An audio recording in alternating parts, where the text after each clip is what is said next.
Hello my dear student, welcome आपको हमारे YouTube channel में क्लासेस में। जैसे कि आप जानते हैं क्लास 10th के लिए मैं साइंस का जो है ऑब्जेक्टिव जो है इम्पोर्टेंट डाल रहा हूँ अपने यूट्यूब चैनल पे, जिसमें कि पार्ट 3 वीडियो जो मैं डाला था उसमें लाइट चली गई थी। लाइट जाने की वजह से क्वेश्चन नंबर जो है 16 तक कंप्लीट हुआ था और 17 से नहीं हुआ था। तो आइए उस क्वेश्चन को हम कंप्लीट करते हैं और बहुत ही अच्छे क्वेश्चन है जिसको हम जानेंगे समझेंगे, जो कि एग्जाम में से हैं। तो आइए बढ़ते हैं आगे। क्लास 10th के लिए यह बायोलॉजी का क्वेश्चन है, चैप्टर 1 से ही चालू किया गया है अभी। चलिए कार्य क्वेश्चन क्या गया, ध्यान दीजिएगा कि बैक्टीरिया में पोषण किस विधि द्वारा होता है। सबसे पहला चीज है बैक्टीरिया में पोषण किस विधि द्वारा होता है।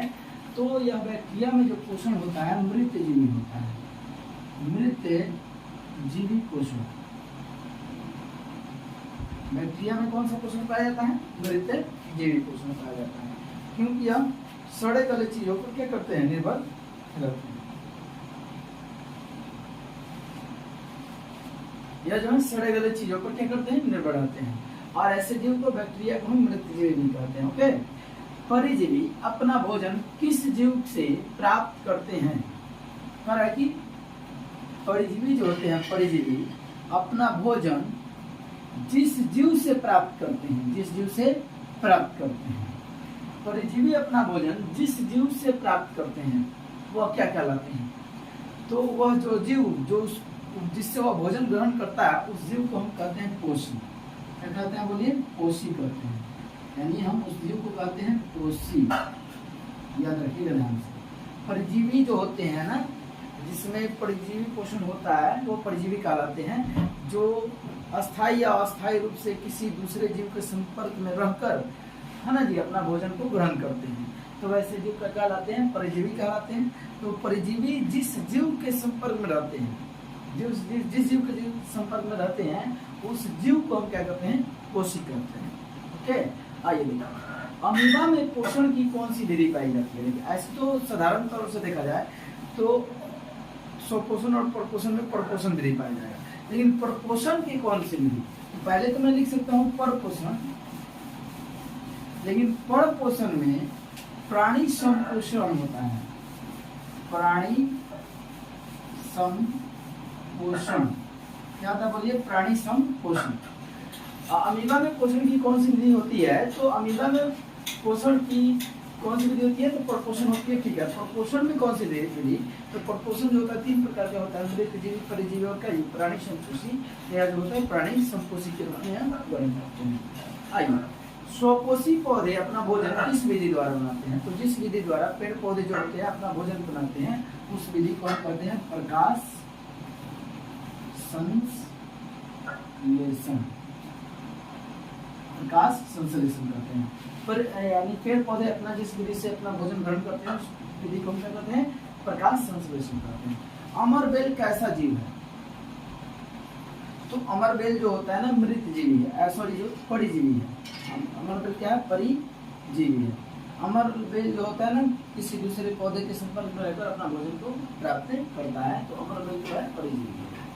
प्रकाश संश्लेषण प्रक्रिया के में उपोत्पाद के रूप में क्या निकलता है? तो प्रकाश संश्लेषण प्रक्रिया में प्रकाश संश्लेषण की क्रिया होती है, तो उपोत्पाद के रूप में जो है निकलता है वो पदार्थ ऑक्सीजन है। हमारा क्या निकलता है?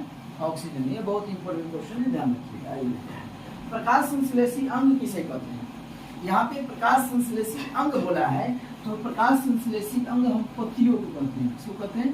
पत्तियों को। है जो पेड़ पत्तियां होती हैं पौधों में, उस पौधों को हम प्रकाश संश्लेषी अंग कहते हैं। वही प्रकाश संश्लेषी अंग के जगह हम क्या कहते हैं? अंगक कहते हैं। प्रकाश संश्लेषी अंगक किसे कहते हैं? तो प्रकाश संश्लेषी अंगक जो होता है क्लोरोफिल को कहते हैं। क्लोरोफिल यानी हरित लौह, यानी क्लोरोफिल को हम क्या कहते हैं? प्रकाश संश्लेषी अंगक कहते हैं। ओके, आगे अगला जो क्वेश्चन है ध्यान दीजिएगा, प्रकाश संश्लेषण के लिए आवश्यक पदार्थ क्या है? तो प्रकाश संश्लेषण के लिए आवश्यक पदार्थ क्या क्या चाहिए? तो पहला तो क्लोरोफिल, दूसरा क्लोरोफिल के बाद जो होता है आपका सनलाइट, सनलाइट क्लोरोफिल, उसके बाद क्या चीज? सनलाइट होता है। फिर सनलाइट के बाद जो आता है आपका क्या था? H2O यानी जल, और लास्ट में आपका और भी क्या होता है CO2 होता है। यानी 4 चीजों की जरूरत होती है, क्लोरोफिल, सनलाइट, H2 और क्या CO2। यह ऑप्शन में आता है ना जी, ध्यानपूर्वक रखिएगा। प्रकाश संश्लेषी इकाई है, प्रकाश संश्लेषी इकाई क्या है, देखिए आपको प्रकाश संश्लेषी अंग, प्रकाश संश्लेषी अंगक, यहाँ प्रकाश संश्लेषी इकाई है।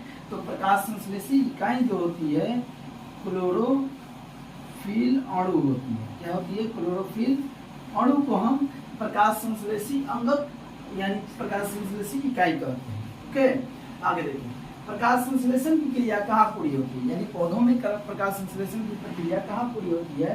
तो पौधों में प्रकाश संश्लेषण की क्रिया क्लोरोप्लास्ट में होती है। कहाँ पूरी होती है? क्लोरोप्लास्ट से। शुरू से लेकर अंत तक की क्रिया कहाँ पे होती है? क्लोरोप्लास्ट में होती है।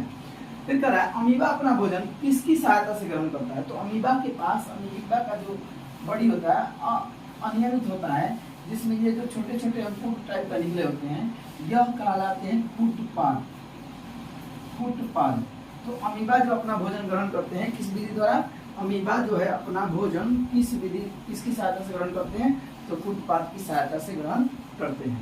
फिर कह रहा है कि पैरामीशियम के शरीर, पैरामीशियम के शरीर पर क्या पाया जाता है? पैरामीशियम के शरीर पर क्या पाया जाता है? तो पैरामीशियम जो होता है ना, पैरामीशियम के शरीर पर क्या होते हैं? छोटे छोटे आकार के क्या पाए जाते हैं? सिलिया पाए जाते हैं। और यह सिलिया क्या करते रहता है? गति करते रहता है। ये सिलिया लगातार पानी में क्या करते रहता है? गति करते रहता है। जब भोजन के, जब सिलिया से संपर्क में भोजन आता है तो भोजन को यह क्या करता है? सिलिया की गति के कारण भोजन जो होता है कहाँ जाता है? पैरामीशियम के मुख्य द्वार पर चला जाता है। तो इसको हम कहेंगे सिलिया। क्या होता है? सिलिया, सिलिया पाया जाता है। फिर अगला क्वेश्चन है, उच्च श्रेणी वाले जंतु में पाचन के लिए विशेष अंग को क्या कहते हैं? हमारे जैसे मनुष्य हो गया, उच्च श्रेणी के जंतु जानवर भी हो गए, तो उनमें प्रकाश संश्लेषण पाचन के लिए क्या पाए जाते हैं? तो पाचन के लिए पाया जाता है आहार नाल पाया जाता है। क्या पाया जाता है? आहार नाल पाया जाता है। ये रहा जो आपका 30 इंपोर्टेंट क्वेश्चन। अभी कुछ और क्वेश्चन बनेंगे इसमें से 10 या 15, जिसको मैं आपको क्या कर दूंगा? कंप्लीट करा दूंगा। उसके बाद हम लोग बढ़ेंगे आगे दूसरे फर्स्ट चैप्टर के केमिस्ट्री की। Okay, thanks.